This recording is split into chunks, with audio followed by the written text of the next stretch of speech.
State Health, very ably represented by Dr. David Atta,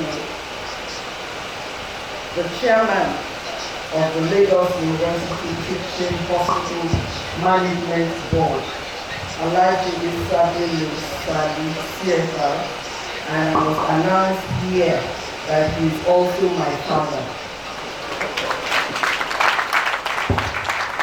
The Director General Budget Office of the Federation, Dr. Ben Atta, my own brother. The Chief Medical Director of LUTH, Professor Chris Bobby. The Chairman of Chairmen, I acknowledge your presence here. The LUTH Management Board members, and I want to especially acknowledge Mama Atta. Thank you for what you do. But my acknowledgements will not be complete without acknowledging the presence of Professor Campbell. I was a member in another life of the Medical Women's Association when she was president. Thank you for being here. Gentlemen of the press, distinguished ladies and gentlemen, it is indeed an honor to be here today on the occasion of the commissioning of critical care facilities at the Lagos University Teaching Hospital, LUTH. I also, first of all, want to join all eminent personalities here today in celebrating the 60th anniversary of LUTH. I hear they've been celebrating all year. This is a good way to end the celebration of the Diamond Jubilee. It is widely recognized that diamonds are associated with strength and love, irrespective of the fact that they say women love diamonds. But there are also other significant reasons why we celebrate diamond anniversaries. Diamonds have also been associated with good health and represent long life, which incidentally are very relevant to the health sector. So once again, let me congratulate the board and management of LUTH for this great feat in the concluding part of these celebrations. And I trust that this will herald a new beginning for this institution. Distinguished ladies and gentlemen, we must agree with me that in any society, the quality of healthcare delivery is largely determined by its material and human resource. Providing equitable access to healthcare for every Nigerian is also an integral part of this government's agenda. To further demonstrate its commitment to the attainment of universal health coverage in the country, the improvement of health, education, and productivity of Nigerians is captured in the 9 priority areas of President Muhammadu Buhari's administration. And in a bid to increase citizens' access to these and other presidential priority policies, programs, and projects, government is placing a high premium on the emplacement of performance management system in the public service. This also has led to the emplacement of a modern performance management system as one of the pillars of the Federal Civil Service Strategy and Implementation Plan, which we are running from 2021 to 2025. This PLS has been incorporated in the new public service rules as the appraisal system for public servants going forward. And so I hope that the management of LUTH will look at this and begin to implement the new performance management system, because service-wide, we intend that this system will begin from the first quarter of 2023. In the same vein and in line with global best practices, instituting a comprehensive framework that provides effective monitoring and evaluation of all sectors, which includes the health sector, system audit, feedback, due process in procurement, and independent verification is imperative for the improvement of healthcare delivery in Nigeria. That's why I was commending my brother, the DG or budget, that says he's here for the commissioning, but he's also here to monitor the project.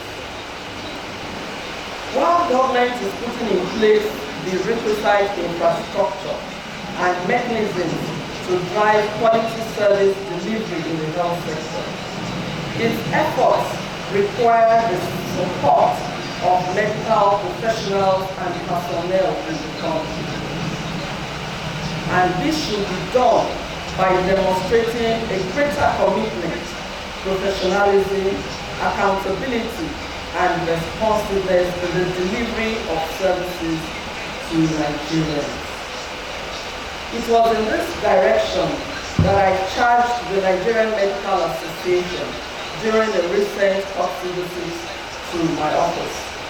It's important for them to play a crucial role in addressing the perennial brain drain in the health sector, occasioned by especially the young medical directors and medical doctors who apparently are seeking greener pastures everywhere and anywhere.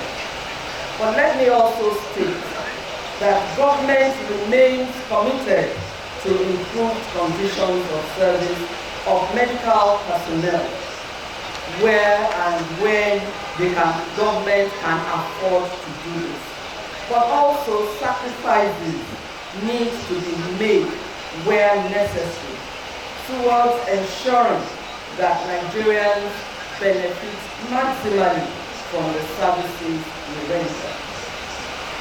This is why it is most gratifying to be a part of today's commissioning of the medical facilities, which include a modern, well-equipped 30-bed intensive care unit, the labor ward, and new neonatal unit, and most especially the 60-bed Alima and Atta Oncology Center.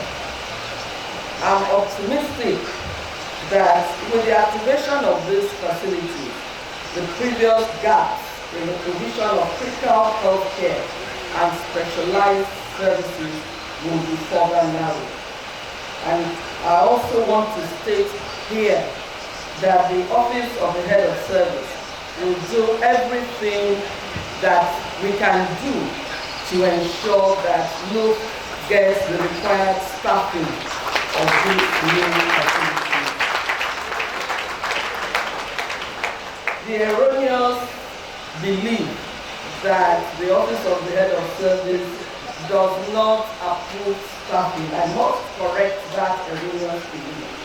Where there is a very good evidence that there is a need, the Office of the Head of Service makes sure that it gets the required staffing. I want to commend the giant strides of the board and management of LUTH for the judicious use of the government resources that have been provided to them. This is very, very clear and evident. Just the pictures that I've seen of the facilities makes me so proud of the board and management of this institution. And you can be sure that after today, we will go and advertise on behalf of LUTH that they have a 32-bed Isaac Olushola facility is the biggest dialysis center in West Africa, and also that there is a multi-million-dollar LUTH Cancer Center, which also has put Nigeria on the world map as a cancer treatment hub, which I'm informed is the first of its kind also in West Africa. If LUTH cannot advertise, the Office of the Head of Service cannot advertise. I also want to commend the management of LUTH, led by the Chief Medical Director, Dr. Chris, for thinking out of the box, particularly in exploring private sector partnerships and the support of other corporate bodies in the ongoing infrastructural transformation within the hospital. Acknowledgements have been given to Airtel Nigeria and the Nigeria LNG. I think that it's important for me to state that government alone cannot do everything to meet the citizens' requirements.